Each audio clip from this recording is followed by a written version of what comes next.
Renner, the man, the myth, the legend, back on 2-for-1 drafts. How are you feeling now 3 weeks into the season? Did I leave? Did I never go somewhere? left, but sometimes I feel like I miss you, and I kind of use this opportunity to hang out with you, you know, because you always say, like, yeah, come over, and then, like, you never answer the door. It's, like, kind of weird like that, but. No, so you say week 3. When you were doing the intro, I think we should all just agree that that first week of college football was like week 0. And we could just say week 3 every time? Yes. I think that's fair. I hate that they're like 1 week apart because those games sucked like that first week. There was nothing good on. Just delete that week. Just call it all. This is week 3 of football. You're right. Now is going on. You're 100% right. I think I'm going to do that moving forward. I apologize again. No, I'm just saying, like, everyone else is calling, like, it is technically week 4 or whatever in college football, but it should be week 3. All right. Well, I'm excited for this podcast. Like I said, we got rolling rooks to start our top 5 rookies from the previous week. Got to start with a big ass performance. Justin Jefferson, the Minnesota wide receiver drafted in the first round out of LSU, goes for 175 yards and a breakout performance. I mean, I remember talking to some of the PFF guys early in that game, and I was like, oh man, this guy's getting targeted a ton. I think he finished the game with a 34% target share in that game, and really, made the most of it. Played a ton against a lot of off coverage, had won a couple single coverage concepts, had a really nice contested catch in this game. But the biggest play of the day was beating man coverage, a deep cross, and then kind of taking it to the house, and was able to celebrate 10 yards before the score. What was your overall opinions on the Justin Jefferson breakout game? Yeah, I mean, the Vikings, they're a mess, but seeing that is encouraging. Like, the fact, seeing those young guys, that's pretty much all you have to look forward to right now if you're the Vikings. It's just like getting some development out of those young guys because they're so reliant on rookies. And this was not the year to be reliant on rookies. And even Justin Jefferson, like, first 2 weeks of the season, he wasn't even like the starter there. Now he gets starter snaps, playing more from the outside, 45 snaps this past week as a wide receiver. He only had 11 combined the first 2 weeks he was playing from the slot. So they gave him that opportunity, and he made the most of it. Now, a lot of that production wasn't, him actually one-on-one with some cornerbacks. Probably the best play, in my opinion, was actually the contested catch that he made down the sideline on a go ball. He stacked the cornerback. He was in good position, and obviously he finished the play. So on a ball that was not a great throw, I'll say, like, it could have been thrown better and put in a better place. So yeah, like Justin Jefferson, that was what he looked like. That's what he looked like at LSU, in my opinion. And that's what we saw. I think the contestant catch was very reminiscent of his time at LSU. He had really good ball skills, showed off there, and also kind of the craftiness with his releases against off coverage, trying to create separation on out routes and those things. I thought you saw a lot of the same Justin Jefferson that we saw at LSU, and I think that's really encouraging. 78 yards after the catch, 2 forced missed tackles in this game. I think, again, Justin Jefferson is going to see probably a 20 to 30% target share for the rest of this season, especially with Adam Thielen being the only other real guy there. The fact that Olabisi Johnson and others were getting, fed targets in this offense in the first 2 weeks is just absurd. I'm glad he got his shot, got the most of it, and now I expect him to be kind of a focal point for that offense. He leads, I think, all wide receivers in yards per route run now. I believe with at least 60 routes run so far this season. Moving forward, number 2 on the rolling rooks list here is some of my favorite tape of the weekend. Michael Onwenu, the guard from New England Patriots, was putting on a show against what is, yes, a very bad Las Vegas Raiders defense. I mean, even at linebacker, you saw some struggles from Corey Littleton so far this year. But overall, really impressive performance for the rookie guard out of Michigan. Yeah, Onwenu, and one of the biggest things to me is he looks slimmer than last year. Like he was a beer belly segment. He was our initial beer belly segment, and they listed him at 350, but apparently he was playing at 400 pounds, damn near 400 pounds last year. And that's why his foot speed was a little slow. And that's why he was not necessarily the most fleet of foot. And that's why he dropped to the 6th round. But I think a lot of people are kicking themselves right now after seeing what he looked like this past week and earlier weeks filling in a tackle and being their kind of 6th offensive lineman when they went heavy there in New England, because he looks really damn good. Fills in at left guard this past week, had a number of legit pancake blocks in this game. I think the team that really should be kicking themselves is the Baltimore Ravens, because he would be the perfect sort of people mover in that run-heavy offense. That is who he is. Like, he leans on dudes at 350 pounds, and even right now we're seeing it. He can move the line of scrimmage, and he plays so under control for a lot of bigger guards who have that physical advantage. They're out for blood. They're trying to kill you. They're trying to just move you off the ball. And so they get over exaggerate or get over their toes, and they can, be thrown off balance. That's not the case with Onwenu. He looked really just comfortable playing the position. But the Ravens went Tyrell Phillips in the third round, a very similar sort of body type in terms of a bigger guard, a guy you're going to try to move the line of scrimmage with. He's been not good in pass pro, shall we say. We'll see how he does against the Chiefs here tonight. But the first 2 weeks, not good at all. I think Onwenu looks much, much better here right out the game. I thought that was one of the bigger things I came away with, is that his feet looked good. And I feel like as big as that dude is, with having good feet and moving to the second level well, I thought he attacked leverage as well. I thought it never looked out of position. Mm-hmm. And I feel like that has been rare for some of the offensive linemen that have been rookies so far this year. The other thing I want to mention, how good are the New England Patriots at drafting offensive linemen? I mean, they drafted Michael Onwenu. We really liked Yeldy Froholt coming out of Arkansas. I mean, Tooney, other guys as well. Like, I think we really like Tooney. Isaiah Wynn, who's I think one of the few tackles who has only allowed 1 or 2 pressures so far this year. They've done a really good job of finding guys in the trenches that can really play up front. So Michael Onwenu, the number 2 rookie on our list here. Number 3, kind of a bounce back. I mean, this is a big bounce back for him. He earned sub 30 overall grades in weeks 1 and week 2. Second week being largely to do 2 really boneheaded penalties. But this week, looked apart finally. Derek Brown, the Carolina Panthers defensive tackle, the first rounder out of Auburn. Yeah, in the first 2 weeks, he just wasn't like double teams. Just wasn't quite ready for how NFL double teams hit you. Like he was not attacking them quite right. Exactly. Like until you face them routinely, you're not going to know how that feels. And I think he wasn't quite up to the speed of the game. And it was going up against the Raiders line. That's about the most difficult to go up against in terms of pure power. Rodney Hudson and Gabe Jackson on the interior there is difficult. That's a difficult assignment. This past week, Chargers, not quite as difficult an assignment. And you saw one-on-one, that sort of physicality that was his calling card at Auburn, where he's just like, he's in control of you, you're not in control of him. You saw that routinely this past week. So nice for Panthers fans there to see that, oh yeah, that guy we drafted top 10 because of what he can do from a physical perspective, from a strength perspective. He still got that. Yep. I put in my notes here. First game, he didn't get absolutely dogged in the run game, and also made some splash plays as well. He threw some linemen around in that game against the Los Angeles Chargers. Joe Burrow making our list here at number 4.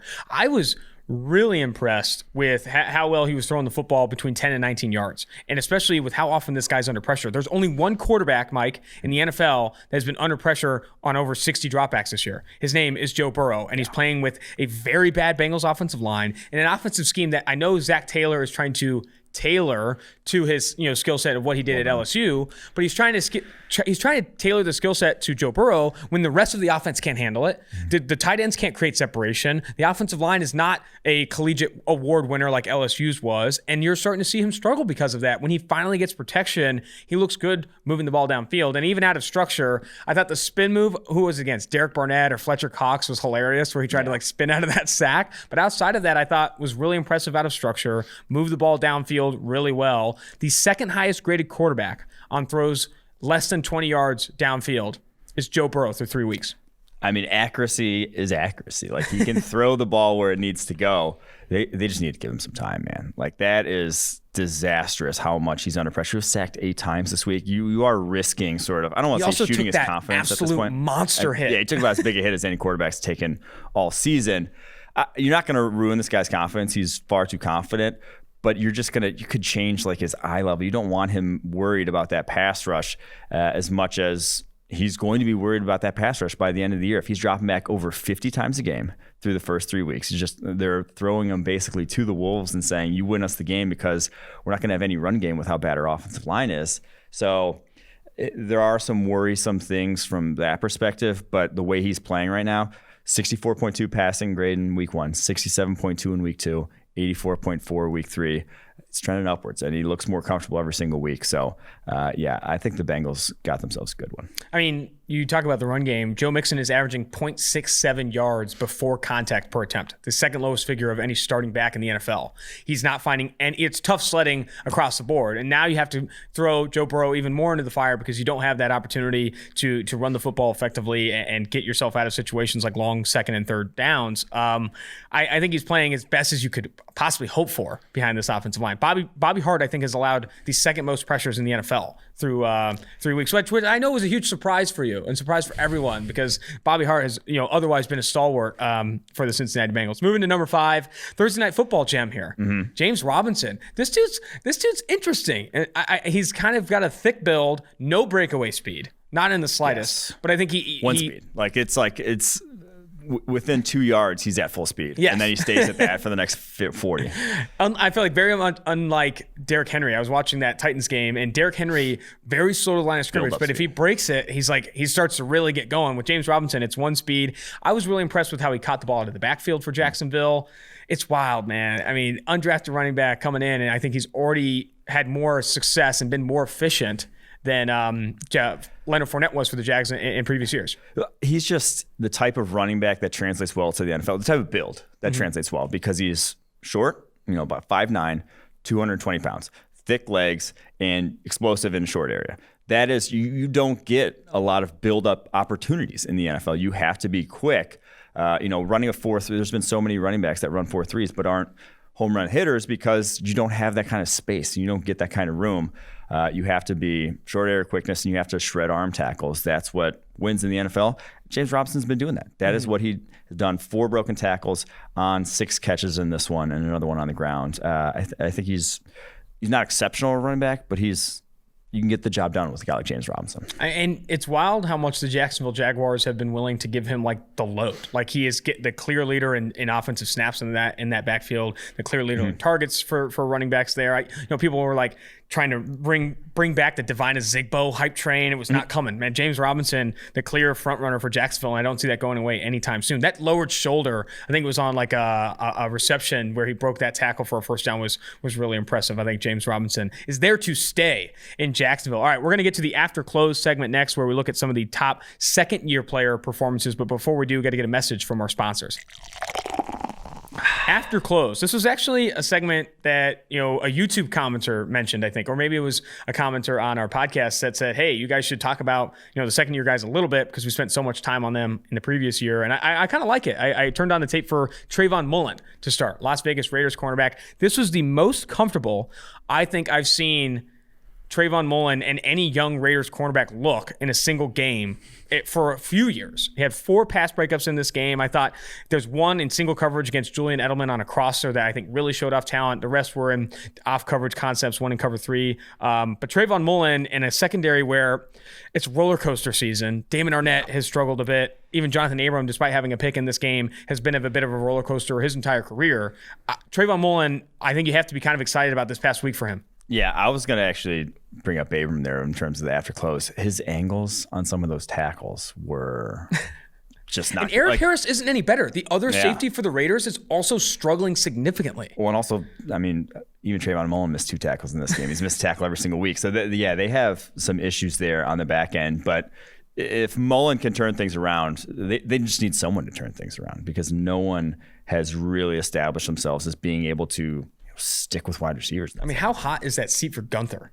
I feel like they've tried to add pieces along the defensive line. Cleveland Ferrell, Max Crosby, Corey Littleton, Nick Witkowski, Malik Collins, Trayvon Mullin. They've tried to just throw everything they could, the kitchen sink at this defense, and still I feel like every year you're talking about the same issues. Missed tackles, big plays, no one in the secondary. I feel like at a certain point it's a systemic issue that needs to get addressed up top. Well, I said it going into the season, who they're drafting, the skill sets they got in Mullin and Arnett were not zone corners for what, that's what Gunther runs. They are not a press man heavy team whatsoever. These guys, though, that's what they cut their teeth in at Clemson and Ohio State, respectively. And now you have Rod Marinelli as your defensive line coach, one of the most, respected sort of defensive coaches over the last couple decades. I do think the seat is pretty hot there for him. It's tough, man. It's tough to see. All right, the other guy I wanted to bring up on the after close segment was Chase Winovich. In that same game, was beating up on backup offensive linemen for the Las Vegas Raiders. I think John Simpson, the rookie out of Clemson, played in this game, and then also Denzel Good started, I think, at right tackle in place of Trent Brown there. He beat him up a handful of times. I think he had the best pass rushing snap of his career on that strip sack where he just beat the doors off of him with speed and dipped his shoulder, and then even he beat the guard as well. And there were other other pass rushing snaps where it didn't result in a sack or a strip sack that I thought were really impressive in this game. I think it was easily the best game of his career. And he's shown too, surprisingly, I guess not surprisingly, but really good against the run and more than just a high effort player. Like he does hold the edge well. I thought Chase Winovich looked good in this one. Yeah, 3 straight games now of multiple pressures. We said it coming out. He was better at the time he got drafted than Rashawn Gary. I think he's still better than Rashawn Gary. Like Rashawn Gary still hasn't developed at all. Rashawn Gary's only 7 pressures on the year on 58 pass rushing snaps and 59.9 pass rushing grade. Chase Winovich over 80 pass rushing grade now for the season. Yeah, I do think he's never going to be Von Miller. I don't think he's got an elite pass rushing skill set by any means, but I think he can be a productive pass rusher. And again, if you're going up against some slaps at tackle, you better dominate, and he dominated this game. Yep. All right, last guy I wanted to mention, largely because that Eric McCoy, the center for the New Orleans Saints, the former Texas A&M center, who I thought when I interviewed him a few years ago was one of the smarter players I talked to in that class because of what he was looking at pre-snap. He was a very smart player, and I think I'm not surprised that he earned the second highest grade we've ever given a rookie center in this previous year behind Nick Mangold. And this year, already off to a really good start. I thought he has really good feet in the run game. He understands angles. He understands leverages and how to get in front of people without necessarily overpowering dudes. And secondly, on the Kamara TD, that was not a screen. Awesome. He goes, Kamara catches that one out of the fly, sees it, and dude just gets on his horse, just out there grinding. Beer belly segment for sure. Gets in front, makes the block. He's pretty slim though. He's slim, but I mean, for a fat boy getting out there on his horse was really awesome impressive. Play. I was like, who is? Oh, that's Eric McCoy. That play in and of itself was awesome as well. But Eric McCoy is another guy I'll highlight on After Close. Yeah, I mean that dude is probably already an elite center in the NFL. He's very versatile. Good in pass, bro, and obviously like Drew Brees in his release, whatever helps in pass protection. But I think he wouldn't even need it. Like that guy is good enough on his own. So I do believe Eric McCoy, like I said, in the conversation for top 5 center in the NFL right now. There you go. All right, pivoting from After Close, it's time for the Blackout segment. This is a segment where we highlight one or a handful of performances from rookies in the NFL that they wish they blacked out for and could not remember. And I love this one because it's not one player, it's rookie corners, plural. And we're going to break down a handful of them here. I want to start with, and I almost want to pour one out for myself, Trayvon Diggs. I wrote a piece before the draft saying this guy's still a first-round talent. I was really impressed with, his single coverage metrics, his press coverage metrics. You turn on the tape. If he gets physical with receivers, he can win all the time. But you look at him now, and he's running more off coverage for the Dallas Cowboys than he did at Alabama. And 2, even when in press, there are guys that are just beating him with quickness. He looks like he's running with 2 bags of sand in his cleats. And I think there were concerns with Diggs's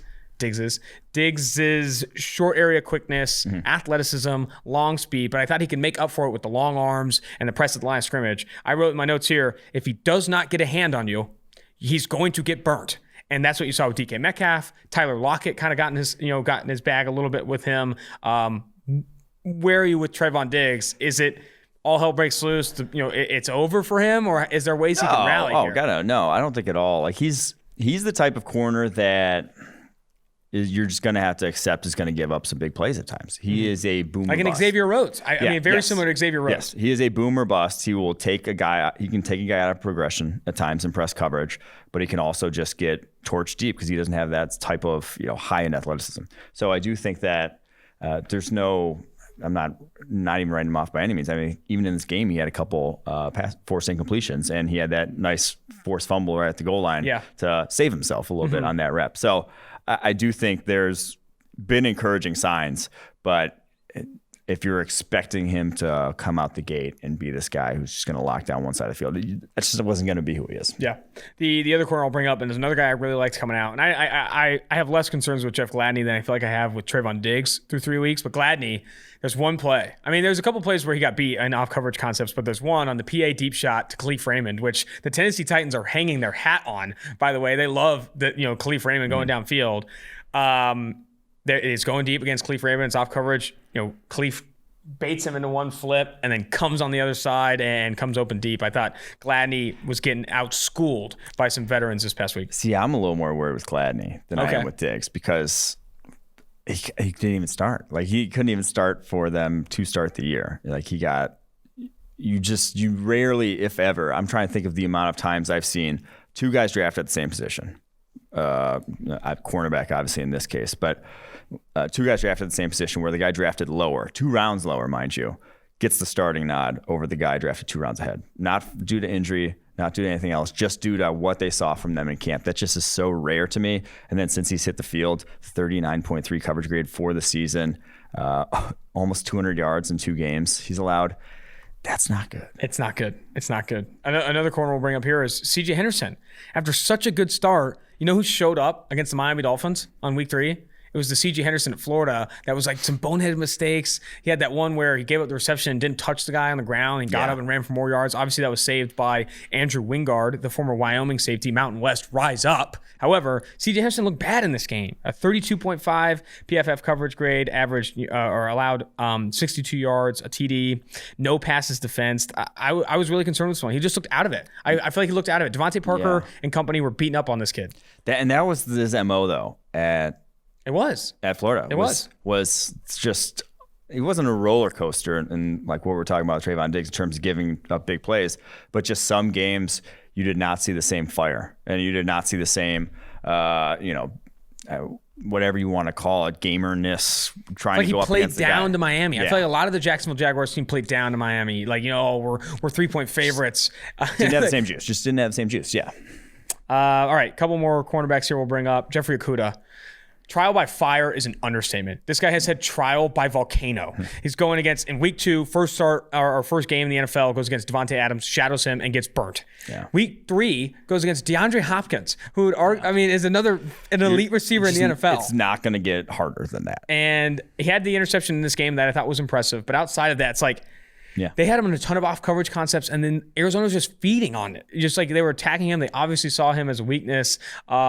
And then I think there was that one early in the game where he's playing press against DeAndre Hopkins and just whoops him with the hand fighting down the sideline and beats him at the catch point as well. Jeffrey Yakuda, I think it gets better. It gets better for Jeffrey Yakuda, but through 2 weeks, you also factor in the Kyler Murray soul taking on the goal line where he got buttered at the line of scrimmage. This was not a good first 2 weeks for Yakuda. No, coming off of an injury, short off season, hey, go one-on-one against Devontae Adams and DeAndre Hopkins. It wasn't gonna be good. Like it never was gonna be good, unfortunately. The pick, loved that play, loved his burst to close on that.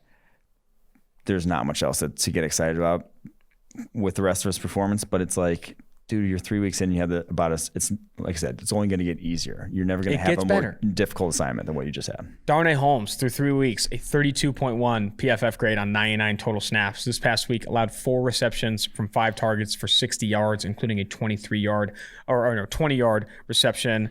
It's not looked good for Darnay Holmes so far. But with that being said, that's the whole Giants defense. Yeah, it hasn't looked good for the Giants defense. They're struggling to get pressure up front. They're struggling to score offensively. They're constantly in bad field position. Is it me? Am I just kind of getting excited for my guy Darnay Holmes? I love the guy, but it's been tough. I feel like as we continue to just dog these rookie corners, I think playing rookie corner with an abbreviated offseason and no preseason might be one of the hardest transitions outside of quarterback. Yeah. This is, especially for guys like Yakuda going against top flight competition, it's not going to be easy for any of these guys out of the gate. I would even say it's probably harder than quarterback, because quarterback you know if it's going to be Herbert or Burrow. The coach knows that and is not going to call stuff they don't know. Yeah. Not stuff they're not comfortable with. Plus you get way more reps. Everyone else besides that rookie corner is comfortable with whatever the DC's calling. Fair. So he's not going to sugarcoat it for you. You got to just get up to speed. And a lot of college defenses don't run diverse coverage schemes. You're running the same thing in college a good deal of the snaps. You're not doing, if you're the cornerback position and you're static in your alignment, it's not going to change much. At the NFL, that's not the case at all. You're asked to do a ton more stuff. So I do think that cornerback, like we mentioned, these blackout guys, looking good. If you look good right now, that's very encouraging. If you look bad, I'm not going to take a big sort of I'm going to take it with a grain of salt, I guess I'll say. We're even throwing Jalen Johnson on this list. He did poorly this past After a really strong week, or strong first 2 weeks, earned a 41.6 coverage grade in this one, allowed 4 receptions for 51 yards on 6 targets. Nobody's safe. Nobody is safe from the blackout segment for rookie corners. I still feel like Jalen Johnson is an arm and a leg better than anyone so far. He has looked very good. you went up against a very talented passing offense here in the Atlanta Falcons. So no shame in giving up a few yards. His first game without a PBU. He has looked, and especially when he gets in press coverage, he's looked very good. Yep. I tweeted out, he's allowed 0.19 yards per coverage snap when it lined up in press. And that's the best in the NFL. So through 3 weeks. Looking now away from the blackout segment here, it's time to get to the collegiate level. Because they were back this week. SEC was back. And it was, honestly, there's so many fun matchups to watch. I have to explain a bad beat, though. I don't know if you listened to the Thursday episode, but I highlighted the Missouri-Alabama under. Mm-hmm. As time expired, Missouri quarterback runs in a touchdown to take it to the over. That was an under game, guys. We were right to pick that game. We got screwed. That muffed punt or whatever it was gave him good field position. It was a terrible game, such a bad beat. But outside of the betting aspect of it, let's raise a glass to some of the guys that played really well this past week. And who better to start with than the tight end one, Kyle Pitts of Florida. He is a monster. How good did he look? He's looked so good. I mean, I think he is the tight end one. I don't know if other people, Pat Freiermuth, Brevin Jordan, even though it's a good tight end class, he's a tight end one in a very good tight end class. Yeah. And honestly, he's almost like, if you don't even want him to play tight end, if you're just like, hey, big receiver, you can play receiver for us, he could be a first round pick at just receiver. Like, he's that good. His ball skills are fantastic. 2 really nice adjustments, 4 scores in this one. Dude, the adjustments are great. I mean, yeah, this guy's and then tape was so good. The highlight reel one to me was the stiff arm downfield. Just blazes past, I think it was a safety, and then stiff arms him. And then it's just like striding away from cornerbacks. Like, I'm very curious to see what he's going to run. Whatever the number is, he's more than fast enough for me. Yeah, he's, like I said, tight end one. This guy could be, he's probably going to be a top 10 pick. Really? I wouldn't be surprised. I mean, if TJ Hawkins can be a top 10 pick, fair. This guy could be a top 10 that pick. is actually super fair. I had a text from a guy who I know who coaches on the Florida staff, and he said if I could send out the videos of Kyle Pitts in practice, he wouldn't have to play another college game. Yeah. That's how good this guy is going against Florida's defense every day. So Pitts, I'm all on board, man. His tape was awesome. I would encourage everyone to go back and watch all of his targets. It was an incredible game. You also want to highlight Elijah Moore. Yes, the Ole Miss receiver, better known for peeing and costing himself getting the pee celebration? The pee celebration, yeah. I didn't know he was known for that. I'm pretty sure that was him. But he's like a little undersized slot type receiver in that offense, but he went for over 200 yards in this one. Monster game against that Florida secondary. He's got some speed, got some nice wiggle after the catch, 4 broken tackles on 10 receptions. He's at 227 yards. He kind of just burst on the scene. Like, this guy did not do much last year, something like 800 yards. Not a super smaller guy, 5'9", 185. Yeah, definitely a slot type of wide receiver, but that was an encouraging start. He had some nice plays, separating, running down the football field. I think he's going to run. It looked like he was pretty fast, like 4.4 type of guy in this one. So wasn't on my radar much heading to the season, but now he is. What was your opinion of Ole Miss not going with John Rice Plumlee? Dude, yeah, I was kind of pissed. I was pissed as well. I was excited to watch him. I mean, it doesn't necessarily matter. I mean, Florida just like kind of trounced him, but I wanted to see Plumlee back there playing QB. That guy's electric. I mean, legitimately one of the best runners in the country. He could play running back in the NFL, this guy. I'm concerned. I'm very sad that we didn't see him. The quarterback that did play opposite of Plumlee there was Kyle Trask. Earned a 90.9 overall grade in this one on 70 total snaps. He looked very good. Are you on board with the Kyle Trask, Josh Allen comp? I saw that stirring up on Twitter a little bit. I'd be interested to know your take. No, I'm not. But Josh Allen's far more mobile. Kyle Trask truly is, I think, pocket passer. Like, we haven't seen a guy. I'm trying to think of the last guy who really didn't have any sort of that aspect to his game, and any sort of like second chance. Because like Baker, Darnold, they had Kyler, Daniel Jones, all these guys. Yeah, they all had some of that. I really don't think Trask does. It's really not going to be his game. He's just going to be a pocket passer, stick it in there sort of guy. So very encouraging. And this is what everyone was sort of predicting. Now, Ole Miss, not a great defense, not going to be the one you hang your hat on. But at the end of the year, not going to be the one scouts go back to and study in depth. But box ticked week 1 there. Good for him. We also got to bring up KJ Costello, who set the SEC on fire. Him and Mike Leach. We got to throw Mike Leach in there, but set the SEC on fire. Really thrived in that offense, just putting it where it needed to be and letting the guys cook, really. Yeah, and it wasn't all great. Like, he had some ugly plays there on tape.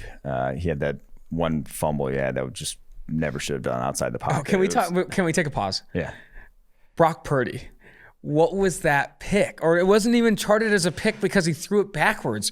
That was honestly one of the worst plays I've ever seen a quarterback make. It was honestly one of the worst. I don't know plays I've how ever he seen. still threw a spiral, being like spun around. It was on a rope, and he just like he put it. It was the most accurate pass to a defender I honestly saw in a few years now. It was like literally right to it. It looked planned. I'd like to hear if he thought that was like his boy. Offensive. Like I think, or not. His boy, that would make it. teammate. That would make it an awesome play if he's like, "Oh, I thought that was my guy," and he puts it. I hope he's saying that now. Honestly, even if it wasn't that, I hope he's saying that now. I think he was just trying to throw it away. Which, good Lord, what are you doing in that situation? But back to Costello. I apologize. An 80.5 grade in this one. I thought looked really good in Mike Leach's offense, and I think that Leach offense is going to. I mean, if you play man coverage at the rate that LSU did, and you're going to let them just toast you across there, it's not going to look good. I mean, they had Derek Stingley didn't play in this game, and I think we all knew that very quickly. Yes, and the thing I liked about Costello in this one. Some good ball placement, but he was so much better under pressure than what we saw last year. Under pressure last year was a disaster. He had 268 passing yards in this game under pressure, averaged 9.9 yards per attempt when he was under pressure. And I thought he got rid of the ball also well under pressure. 30 dropbacks under pressure and only took 3 sacks. So I do think that was probably, to me, the most encouraging thing. But yeah, the stats were insane. 268 yards under pressure. SEC's not ready for. It's just not ready for that offense. 268 yards under pressure and 355 from a clean pocket. That is just absurd. I know Seth Galina, our analyst here, our college analyst at PFF, wrote a piece on the air raid being back in the SEC. I would encourage you all to go to pff.com and check that out. All right, last guy we're going to highlight. I got to bring up Tyrell Shavers, Mississippi State wide receiver. Yeah. No clue who this guy really is. He's 6'6", 200 pounds, transferred from Alabama to Mississippi State. 6'6", 200? Wasn't even really a starter, but he had one of the dopest releases I've ever seen against LSU for his touchdown reception he had in that game. He's interesting. And then he also had a play where he crossing route, breaks a tackle, and then lowers his shoulder into a DB and just puts him in the turf. So I don't know who this guy is, but those two plays were pretty sweet. You know what a good segment would be? To watch. Good segment would be like small sample size, like gem or something like that. Need to think of a beer. One play scouting. Need to think of a beer or a bar tied to it, but we'll make it work. That's a good idea. The other guy we want to raise a glass to on the offensive side of the ball is Jalen Waddle. Came out of the gate and looked good. Really good. I thought Jalen Waddle played a really good game. The contested catch between two guys was awesome. I thought continues to show out with speed. Looks great after the catch. He showed, the hands, the route running ability, downfield ability, yards after the catch. It's everything you want in a receiver. And I think Jalen Waddle, you continue to play like that, especially with Mac Jones, who dropped a dime in the back of the end zone for Jalen Waddle on that score. I think Jalen Waddle, 1, is going to put up a shitload of numbers in this offense, even with the limited schedule. And 2, I think he's going to play his way into a first-round lock. Yeah, basically, like, we had seen all that stuff before.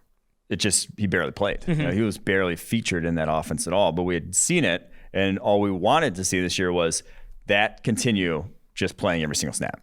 And I think week 1, Missouri, 100%. That's what we saw. That continued playing every single snap. All right, let's continue to raise glass. We'll go to the defensive side of the ball. I think the leader in the Power 5 in grade this past week was Ali Gay, Ali Gay for LSU. 12 total pressures in this game, over a 90.0 overall grade. A lot of the pressures came easy. 12 pressures sounds like a monster, but it was not all of them were like true pass rush wins.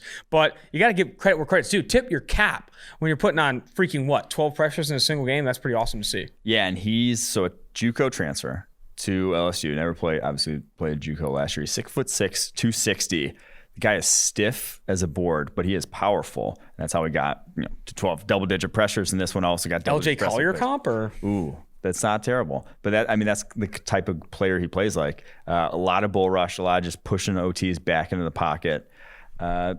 A name to watch, I'll say, who was, again, not on my radar because we'd never seen him in college football before. But yeah, Jabril Cox also had a pick six in that game. That was a really nice pick six. It was. Rodarius Williams, the OK State cornerback, number 8, 6 foot, 195. 2 really good games so far this year. Has played over 130 snaps, has an 87.3 grade on the year, and this past week earned an 89.4 coverage grade. 4 targets, 0 receptions, 4 PBUs. Yeah. That is a day, my friend. He hasn't given up any yards on this season. Been targeted 7 times, 5 pass breakups on the season. He's a 4-year starter.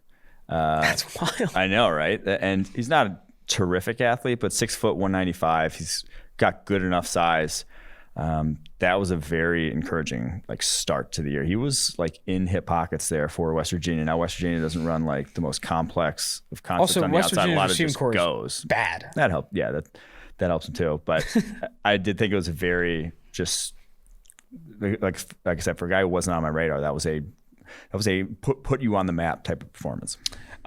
Speaking of West Virginia, if you don't recall, a few short episodes ago, I was praising Jarrett Doege for 2 really nice throws at the intermediate level. Now I'm here trying to delete that episode from the podcast because he looked like ass this past week. I had West Virginia on the money line, believing in my guy Doege, and that was so hard to watch. I feel like he looked like a totally different player from an awareness perspective. Like he just didn't handle pressure well. I was freaking upset, man. That he did not look good in this game. Tried to tell you that Eastern Kentucky game was a quintessential. Eastern Kentucky has no clue what the hell they're doing defensively against this West Virginia offense sort of game, and just taking candy from a baby as soon as it got a little more difficult. Now, Doege played well last year. I'm not taking away from him, but this one it got ugly there. He had some throws that were just wildly off target. Took 5 sacks as well. Not great. There were people, I won't name names. There were people, thinking about Doege as a Heisman candidate this past week that did not end up panning out. And I don't think we're going to see that kind of banter for a while here. All right. In that 52-10 loss, we're going to pour one out on the defense side of the ball, and it's Florida State, the entire team. They are looking awful out of the gate. We're pouring you out as well. Did you get on Old Takes Exposed again this past week? No, but I have gotten that tweet just retweeted at nauseam here for people. Have you muted it yet? It might be worthwhile. No, I don't really care. It's actually You're owning it. Actually cracks me up to see people still care about it. But I will continue to say they're not even playing the guys who are their best defenders. And Kando's hurt, and so that's my only defense I have, because the rest of it's Corey trash. Durden, They've 18 been pass rush. Corey Durden, 18 pass rush snaps in this game, 0 pressures. Marvin Wilson, 27 pass rush snaps in this game, 1 pressure. No defender had more than 2 pressures in this game against Miami's offensive line, which is a bad offensive line. It's better than it was last year, but it's still not a great one. To not show up against this team is really, really concerning. I don't think they had a single defensive player earn a grade above 77.0 in this 52-10 loss, surprising no one. But even offensively, we haven't seen a lot from Florida State. I thought this was an offense and defense that had some prospect level talent. Tamorion Terry, Asante Samuel Jr. I'm still just not seeing any of these names really stack up. The fact that their defense sucks that's on you as coordinator. There's talent there. they shouldn't be getting blown the way they have. But they're playing Fabian Lovett more than Marvin Wilson. Fabian Lovett. I don't know who that is, but he's played more snaps at defensive tackle than Marvin Wilson. Something's going wrong in Florida State, and it's going to continue to go wrong for as long as they don't play their top guys. But last segment of the podcast here is going to be the fake ID segment. Tip your cap to Isaiah Spiller, the Texas A&M running back. Multiple forced missed tackles in this one, a handful of big gains. 8 carries for how many yards? 114 was it? Something like that. He's a chonk, this guy. 6'1", 225. He is thickly built. Oh, buddy. 117 yards, 5 broken tackles on 8 carries. He started actually last year as a freshman, 957 yards last year, broke 28 tackles on 173 carries. It's a pretty good sort of number there for a true freshman. This guy, not fast. Definitely not fast whatsoever. Kellen Mond actually broke a long run. Kellen Mond's catching up to him, passes him to try to block for him. That was kind of ugly. Scary. But this guy is very much a. He's not a true freshman though, is he? Between the tackles, I think he's a sophomore now, but he was a true freshman last year. So 10 snaps in this game. He got 8. On 8 of them, he got carries and rushed for 117 yards, 4 first down, 3 of those carries going for 10 plus yards, and forced 5 missed tackles. Have yourself a day. Fake ID. We're letting you into the bar. That's going to close for the review podcast. We're always doing these at late on Monday around 4 o'clock, and then we do another podcast early Wednesday morning. Definitely encourage you all to check out the Wednesday podcast where we preview the NFL and college football week 4 slate. I'm not saying college football week 5 anymore. It's not going to happen. Before you do that, make sure you rate and review the podcast. It helps Mike, live the life he wants to live. Put dinner on the table, have 2 gym memberships, maybe 3, get haircuts weekly. I used to have 3. I have 2 now. Rate and review the podcast. Make sure you do that. But thanks again, guys. Austin Gayle, Mike Renner, 2-for-1 drafts. You want to get rid of me and get back to more great PFF YouTube content? All you have to do is push that button right there and subscribe. Thanks for watching.